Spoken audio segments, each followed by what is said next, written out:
going on, Thomas Talks? I got the man himself, Aman Thornton. That's how you say it, right? Yeah. Aman Thornton out of Clemson, 4x4 school record holder, double national qualifier in the 800 and the 4x4. So, funny story. Me and Aman actually, he was trying to recruit me back when he was at Illinois. When I was getting recruited back in 2021, he got me on a Zoom call just like this, and he was trying to get me to go to the University of Illinois. I ended up going to Nebraska, and then he ended up going to Clemson, and we still haven't got the chance to race. But I'm gonna go ahead and let him talk it through his story and let y'all know what's up. So, Aman, go ahead, take it away, bro. Yeah, man. I was trying to get Niko. I was trying to get Niko bad, man. I was trying to get him bad. Like I wanted to get in Illinois bad, but things didn't work out. But I mean, man, I am still waiting on that race. But we gonna get one. We gonna get one. It's gonna be crazy. It's gonna be fast, bro. I think it's gonna be like a sub 148 for sure, bro. We both. Oh, it's gonna be sub 148. We can't mess around. We got stuff to do. 2024 at Paris, man. Watch out. Yeah, I'm trying my hardest to get out there. Same, bro. So go ahead, talk us through your story, bro, and like kind of your journey from high school all the way up to college and to where you're at now. Yeah. So high school, I mean, granted, I've always run track. I've run track since I was 8, but I've also played football since I was 8. Yeah. So if y'all may or may not see me before, I'm kind of on the bigger side, but buffer side, more to speak. Especially for a guy who runs the 800, when typically the most body type is slim and skinny. Exactly. But I mean, all throughout high school, I thought I was going to play football in college. I took football seriously. I always ran track, but I ran track, just to stay in shape or get me faster for football. Or I really just did track because I was really good at it and I could win. So if I could win, why not? It wasn't until about like senior year. I had a really good junior season in football. I went all state and stuff like that. And then going to my senior year, I thought it was going to be the same, but we lost some key components. So things didn't really work out in that sense. So I was okay. My parents and I were like, okay, like we're just going to take track seriously. So I got some calls from Jabri Harris, who used to coach at Illinois, is now coaching at USC, and just coached last year the national champion Isaiah Jewett. And then a coach from Tennessee called me, who's now at Penn State. They called me, and I thought it was for football, but it was for track. And I'm like, well, okay, all right, let's make this serious. So in that time, come out, I run really well through my senior year, win state championship, and then shortly after, I commit to Illinois. Once I get to Illinois, I get there halfway through the year. I get to training real well. Then COVID hit, so we didn't really get that outdoor season. So we come back the next year. We train, we get back, things are going well. Then Coach Harris leaves and goes to USC. And so, and they don't replace him. So I'm stuck in Illinois. So in that time in Illinois, I decided, okay, like I knew I was going to transfer from the moment he left, but it was that I didn't have a time. I didn't have a facet of time because I hadn't raced collegiately yet. So I was like, I got to wait it out. So time goes on, I start to really enjoy my time in Illinois, but on the track, on the athletic side of things aren't going so well. So I decided once the season was over, once I ran a facet of time, I would hop in the portal and make my way into a different place, into the portal. And this is like also talk for athletes who are into the portal, because a lot of people are in the portal right now. It's a scary thing, but if you trust yourself and what you've done in your performance, then you'll be straight. But also you need to be real with yourself and look and think, like, did I run a facet of time?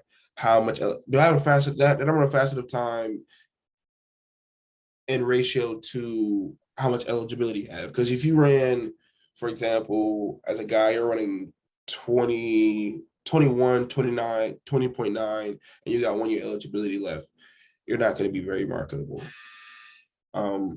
But just things like that, that's my word of advice. But trust that you'll find somebody will come get you and find a home and make a way. If somebody really wants you, they'll come get you. But yeah, so hopped in the portal. That was a pretty easy process because I ran a fast enough time. So people were calling and everything. So phone was blowing up. I spent literally 2-3 days in my apartment by myself, just answering calls, talking to coaches, asking different people about different schools, how to like the program, different stuff like that. So I knew where I wanted to go. I wanted to go to Southern California or Clemson. I was lucky to get full rides at all 13 schools that offered me, but I chose Clemson in the end because of not because of formalities, but because it felt like home. It had a good program, but also because some things on some other ends weren't completely certain, and I don't do well with uncertainty. But I mean, that's pretty much it, man. I get to Clemson, I start running well, make it to internationals. I know win an ACC title in the 4x4, come back, go to international, qualify for internationals, run there, make it to regionals, win the 4x4 and ACC outdoor, make it to regionals, make it to nationals, make it to USATF nationals. So you can say it was a pretty good year on paper, but you still got work to do. Most definitely, bro. Most definitely. That's crazy, man. That experience, that journey from the uncertainty in Illinois and then entering the portal, taking a risk like that, and then coming to Clemson and performing right away. I mean, that's got to like take some major confidence, major risk, and it all paid out in the end. Could you walk us through kind of that development between? So when you left Illinois, were you a redshirt freshman going into your sophomore year, right? Yeah. I had, because of COVID, the whole first year I was a sophomore school wise, but I was a freshman eligibility wise, and then this is my sophomore year. This is my junior year at school, going into my senior year, and then sophomore year going into my junior year track. That's right. And then you won the Big Ten freshman of the year, right, at Illinois? Yeah. And so you did that as a freshman. So if you were to compare yourself now to where you were at in that same position last year when you took that Big Ten championship home, how would you say the difference is between your athletic ability, mental, and just overall just fitness? Mentally, I won't even lie to you. I'm gonna be very open and honest on this podcast, just because I know there's other athletes out there that think that. I mean, my mental is pretty good, but it could use some work. Anxiety. Well, really, not really anxiety like in my life, but more like when it comes to racing. Which is natural, but sometimes it could weigh on my mind too much. Physically, I mean, yeah, man. I mean, I can lose some weight, but which I'm working on that. But other than that, I mean, physically, like physical fitness, like I'm fit. Like I've done some stuff even in practice where I'm like, I didn't know I could do this. And I'm like, I surprised myself. And then I realized, okay, like I need to trust myself. And then physically, like, nah, man, I'm not hurt. I got aches and pains here and there. It was a long season. So some aches and pains, but if you stay on, pretty much try to stay on top of it as much as possible. And try not to, if it hurts, it's aching, I try not to mess with it too much. I just do other way, like soft treatments, like ice bath and contrast and different ice and stretch and different stuff like that. And then if it's just sore or aching, take a little more drastic measures. Makes sense. So for you, your PRs are 147 flat in the 8, and then your open 400. Is it in the 46s or 47 flats? 47. I only ran it. I ran it at 47 flat. I ran it. That was indoor. Only ran it one more time after that indoor, and then I ran it again. I ran it once to open up. That was my first race outdoor, and then I didn't run it again. Okay.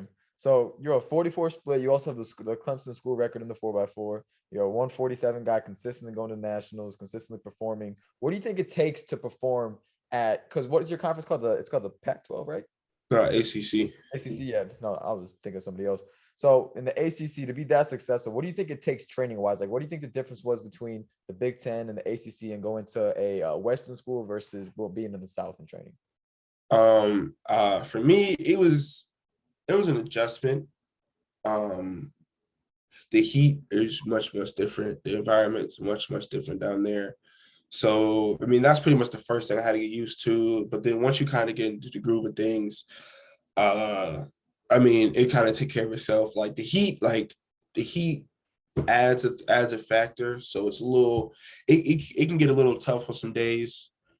But I mean, really, it's just being consistent, not, we're in college, so not partying too much, or there's some people do that, drinking too much, or any other substances. I don't judge.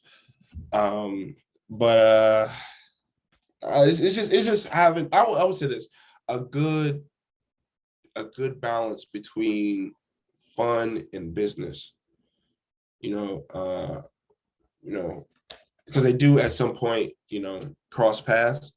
Right. So I would say that's the biggest thing, really, just staying consistent. If you stay consistent, you really can't fail. And then being able to execute.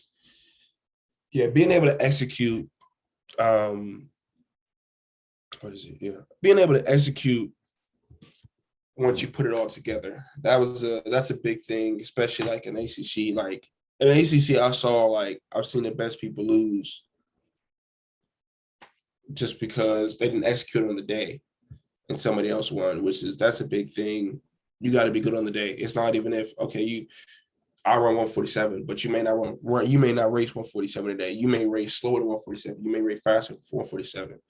So it's like being able to adapt and understand what's going on and who your opponent is, and just being able to focus and just do what you're supposed to do.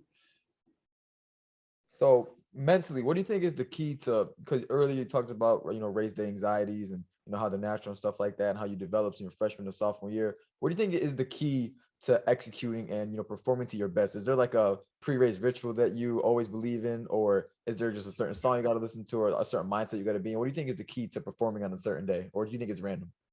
For me, I won't lie. For me, it's random. I'm taking, measures into being able to figure out how to,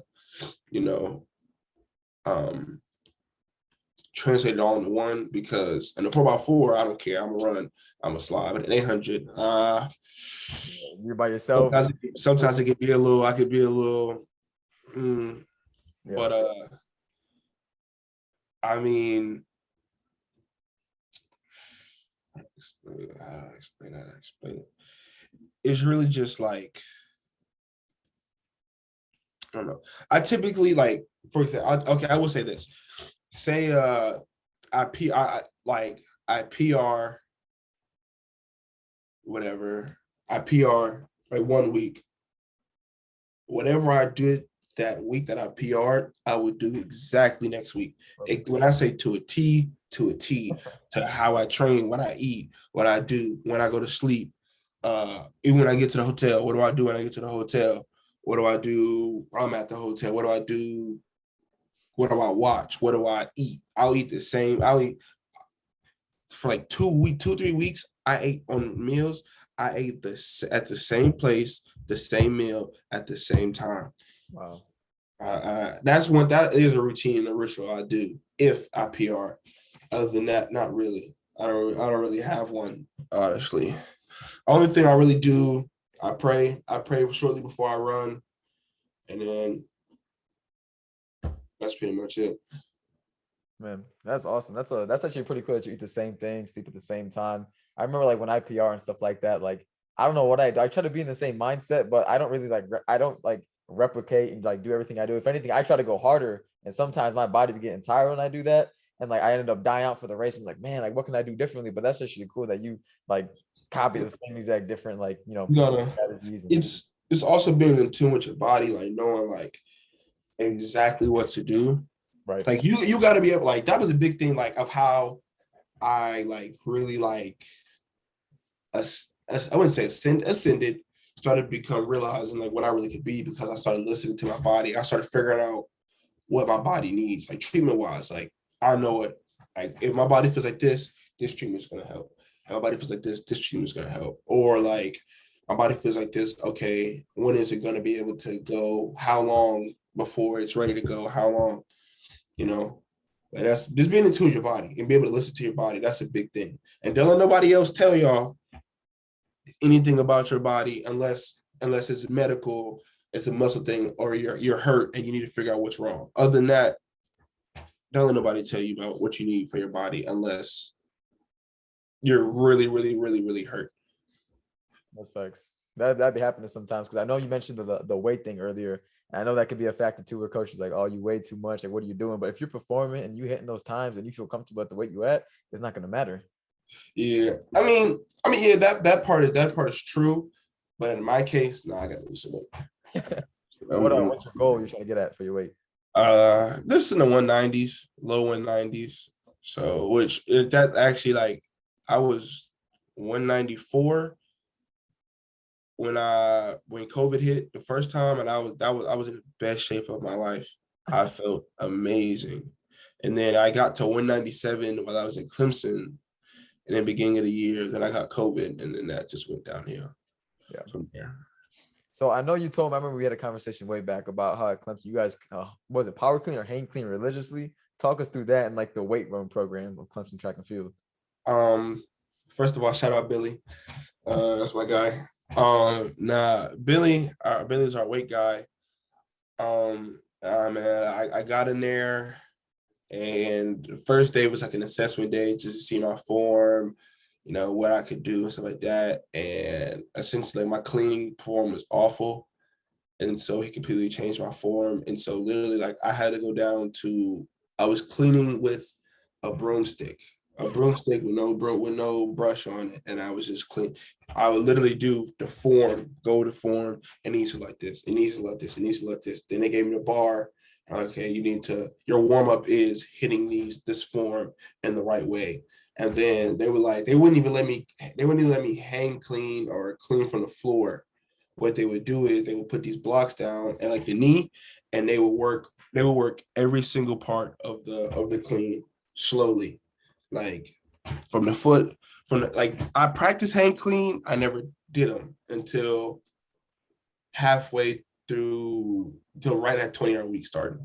Wow. So it started down here and come up, but I literally would only, but it worked though, because it made me have to be powerful from all these different positions, being able to, and then hit it. So like I was power cleaning. We would do stuff like 3-position cleans. 3-position cleans are hell. If you've never done a 3-position clean, and now, it's no joke. But 3-position clean that really got my form together. And I'm not gonna lie, I was jumping out the gym. I was powerful. I was running well, and just different stuff like that. So Billy does a really good job of, taking care of us, making sure we got what we need, making sure like we're not overdoing it, or like he'll adjust it for the week. But during the fall, he lets loose. He doesn't play. So what were your power clean numbers before you came in versus after training with Billy? I don't know what my power clean was, but I know that it is like 270. Oof. And then my squat's pretty heavy. My squats went up. Like he's helped my squat mobility. I used to not be able to squat at all, but now I can squat. Like not really squat. I could squat, but I could only go so far because I had no mobility in my hips, pelvis, or anything. And so now I can go all the way down, all the way back, like all damn near butt to the floor, all the way back up. Squat numbers are pretty high. They don't let me bench press anymore. Really? Yeah, they don't let me bench press anymore. Why not? They was like, there's no reason 800 guys should be bench pressing 225. I literally did 250 the other week, bro, just messing around. I saw that and I was like, I wish. I was pissed when I saw it. I damn near said it to my coach, like, Nah, bro.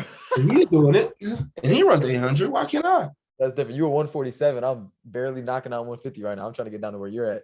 Trying to get that time. Yeah. But all right, so we talked about the track aspect of things, training. So I know how earlier you talked about the balance between fun and the balance between, you know, working hard. So let's transition over to the fun side, bro. Because I be seeing your Snapchat and your Instagram stories. You look like a pretty live dude, bro. You look like you've been having mad fun, going nuts. So I wanted to see what's up on the like the party side of things and just like, you know, the person side of things. How's that looking for you? I don't know.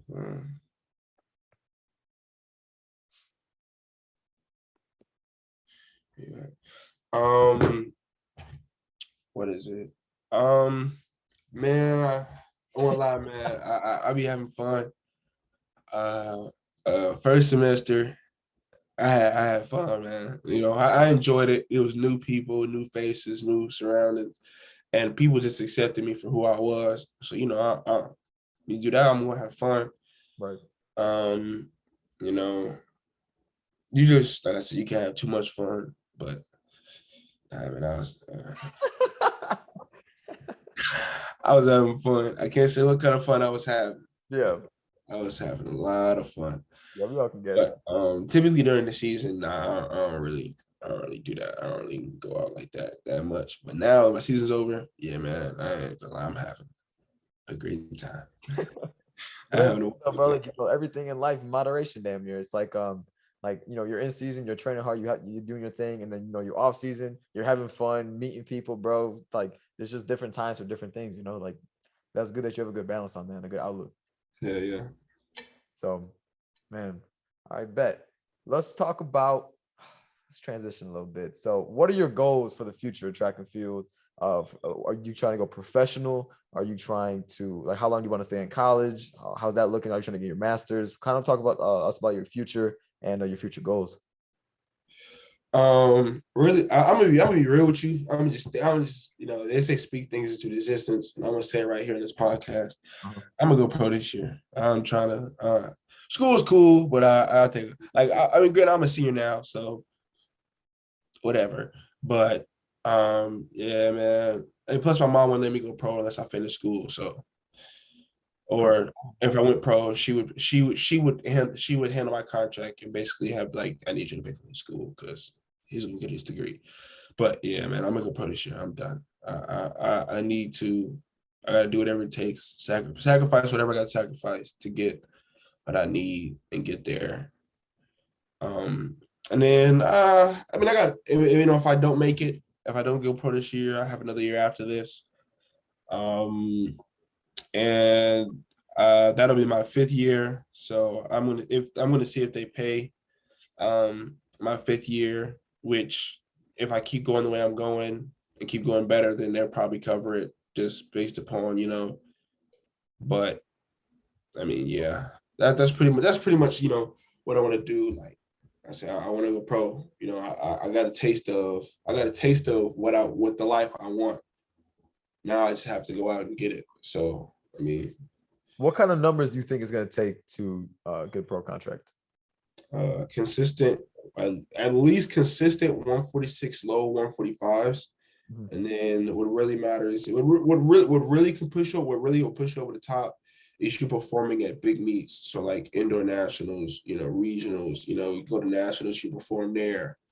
Like, say not win it, but you put up, you're performing well at big meets, you know, and stuff like that. And then go to USAs and perform there, you know, do well. That'll push you, you know, over the top. So you just mentioned that you got a taste of the life that you want for the future. Kind of walk us through that and like what the season was like, you know, traveling from meet to meet and performing and doing your thing. Like, what do you mean by the life that you want? You got a taste for that? No, the life that I want, I mean, when I went to USAs, you know, you got to see, like, that was like, you know, college meets are cool, NCAAs is cool, but you go to USATF, you know, you can wear what you want, you can do what you want. You just can't, you know, nothing crazy like that. But you can do what you want. You know, you can be who you want to be. You know, you're just representing your school, but you're also representing yourself and actually being able to like see all these pro athletes, the big names that you see on TV. Like I got a picture with Allison Felix. What? Yeah, I got a picture. I got a picture with her. I got a picture. I don't get a picture with anybody else, but I got to meet all these different people. Got to see other different people. Like I got to see when I was at NTA Nationals. I don't know why they're out there, but Ryan Benjamin and Michael Norman were out there training at this community college that we were at, training at. And then who else? I mean, then we went to the same community college, we went back to USATF. Grant Holloway and Arian Knight were there.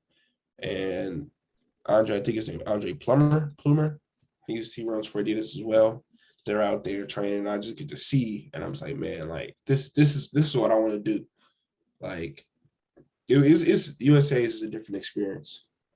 Man, that sounds like a super dope experience. I don't know if you know my guy, Brandon Battle, but Yeah, I know him. at Arkansas, yeah. And like he was just taking pictures of like all these professional athletes on the track, just all these different people he's met. And like I kind of got an idea of what it looks like to, performing like that. But like hearing it from you now firsthand, it's like, dude, like that sounds awesome. Like I'm trying to be in that same position next year, coming up at the season, you're getting that experience now, because experience does go a long way in track. I mean, just going off your story, for example, I mean, off your first year, Big Ten freshman of the year, and then now you're at Clemson, school 4x4 record, 147s, consistent 45s. I mean, you're just slowly climbing the ladder of what it takes to be at the top of a Division I program.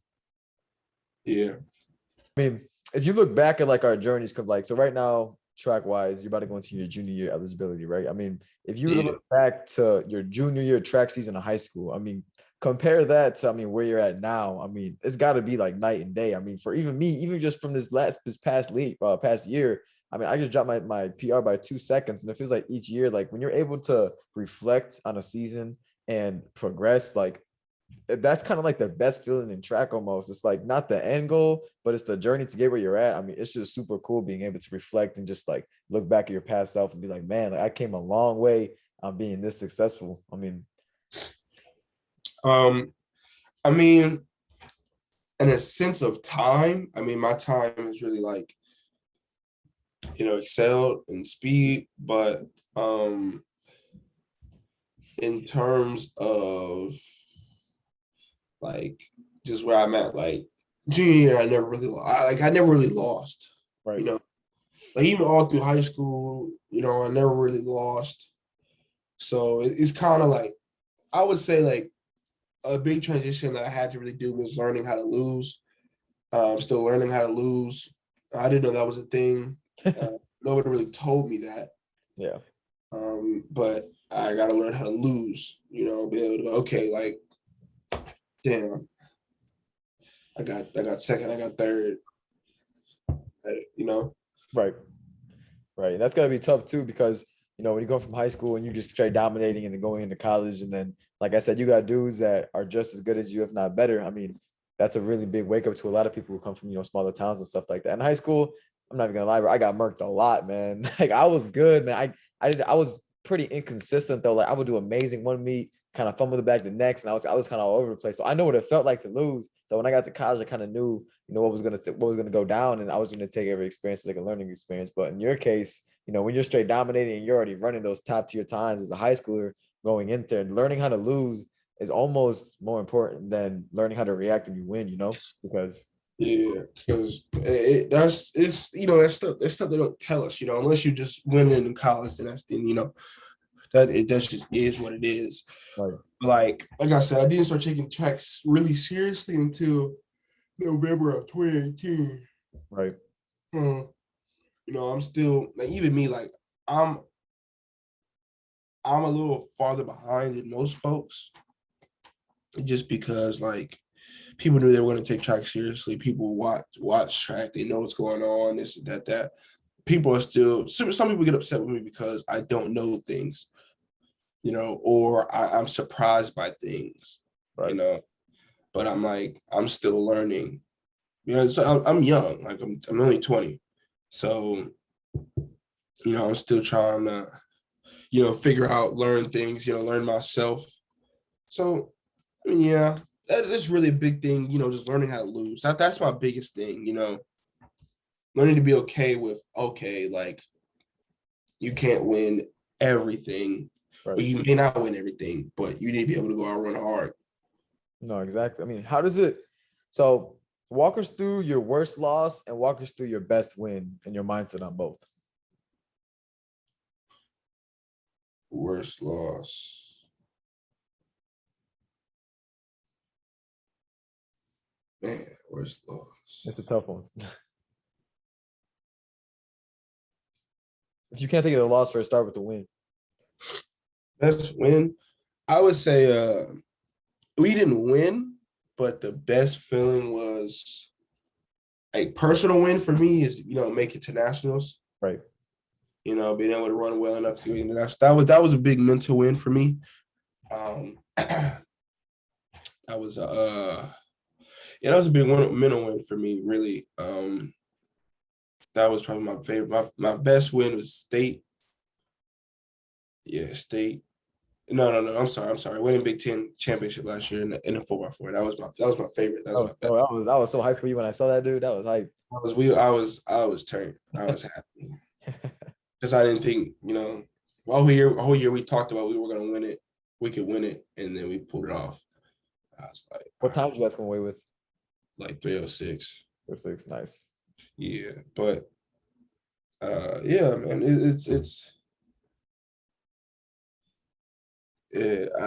worst loss. I would say indoor nationals. That hurt a little bit. Hurt my pride a little bit. Just not being able to finish the race because I was out of it. Like I was winning the race, but I just couldn't. I don't know. I was going through stuff. I'm not going through stuff, but some health stuff, and but I could have. I could have did good.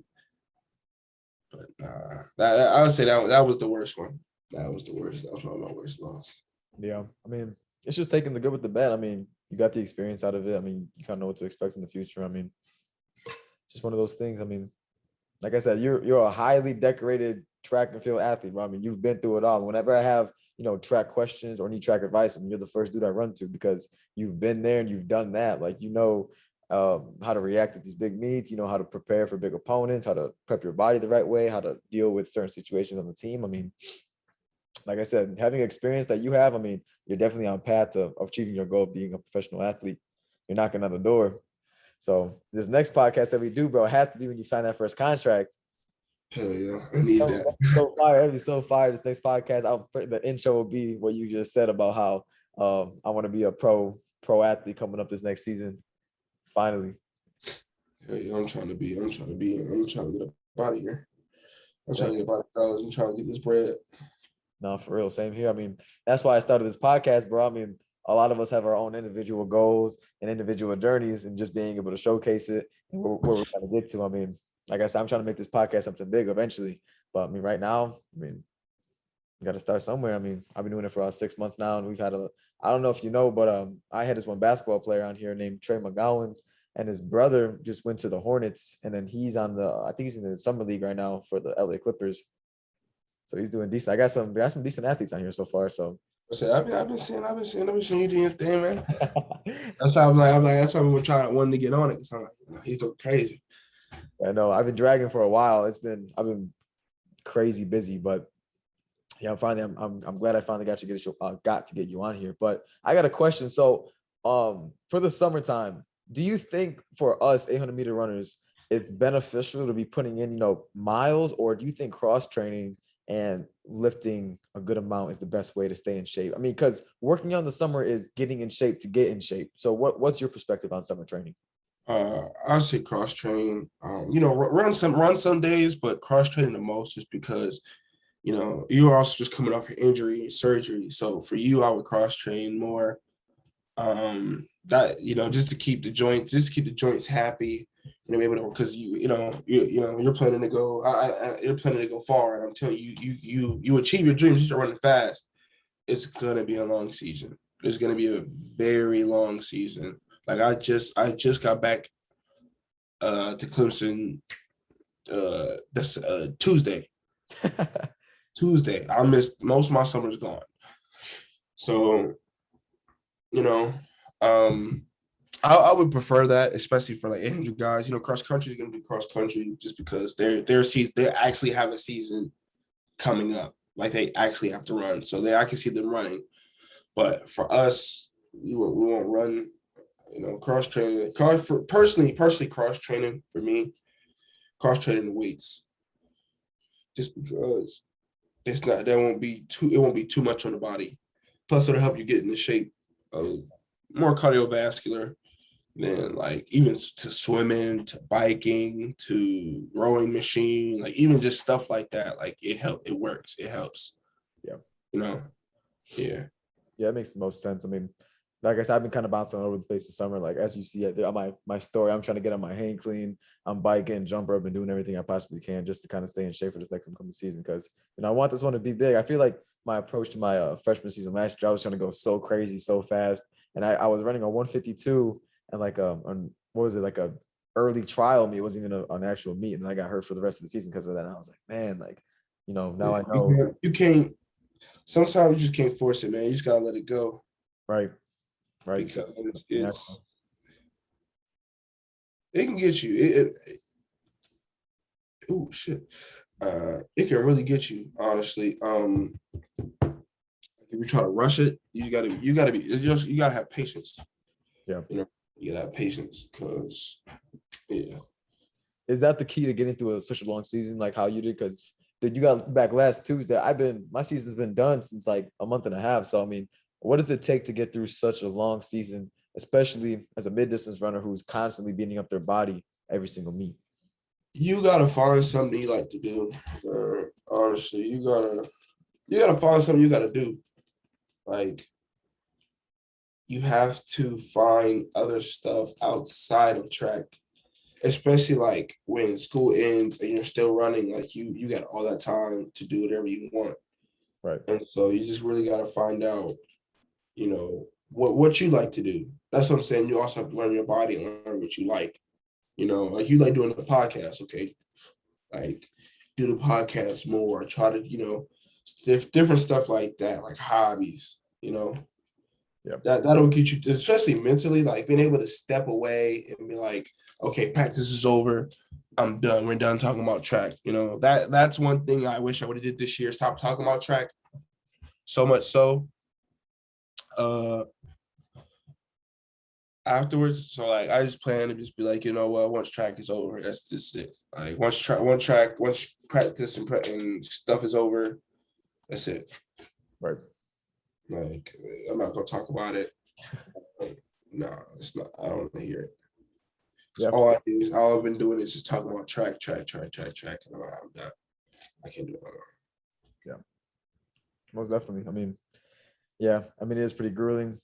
I didn't really have that college experience yet because I've been injured, but you've been there for a while, dude. I mean, your indoor season was extended. Your outdoor season was super extended from going to nationals, from going to USATF, all the way into to trials. I mean, yeah, that's insane.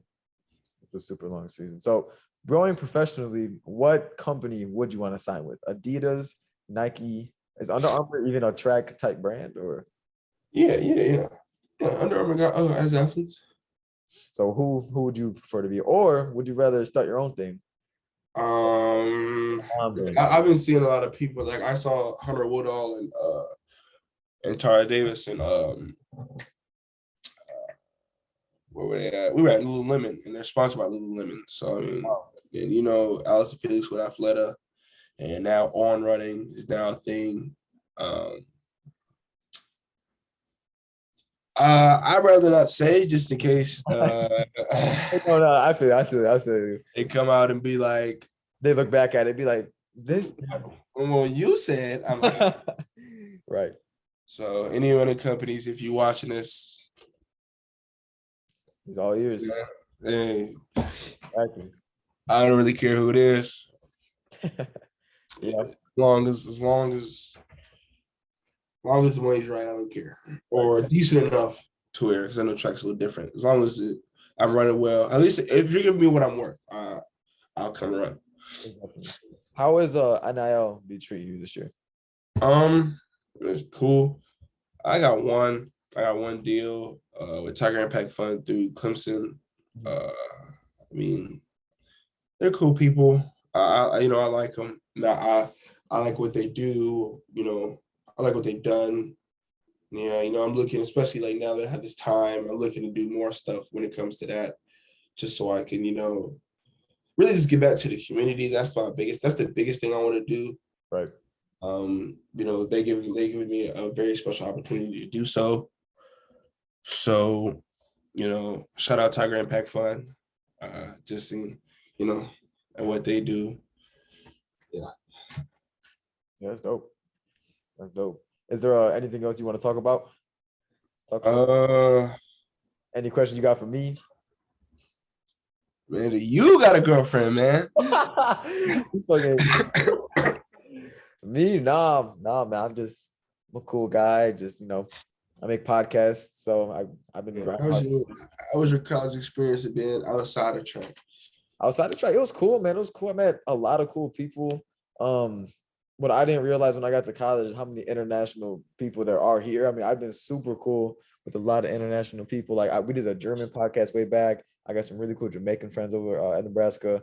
So far, I'm the only Puerto Rican dude there. I haven't found any other Puerto Rican dudes, but yeah, I mean, college experience over there is super cool. I guess I got this one class where I have a super good time. I mean, I've been making videos for that class, and I just been chilling, man. I've been, like I said, just making connections and just, adapting. And I feel like this season is definitely going to be my. I'm trying to manifest it, but I'm not trying to like jump ahead of myself. But I definitely want the season to be like a kind of like a revenge season, or finally get myself established at the school, because I feel like with my time, I really haven't solidified myself for really anything yet. So, yeah.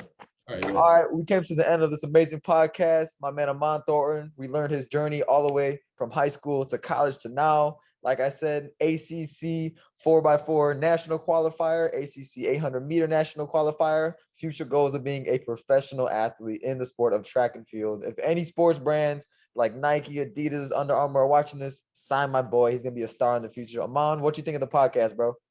Man, I loved it, man. I had fun, man. I'd love to do it again sometime. Yes, sir. Near future, we're going to get him back on this. But as always, timeless talks. Let us know what you think in the comments, and peace.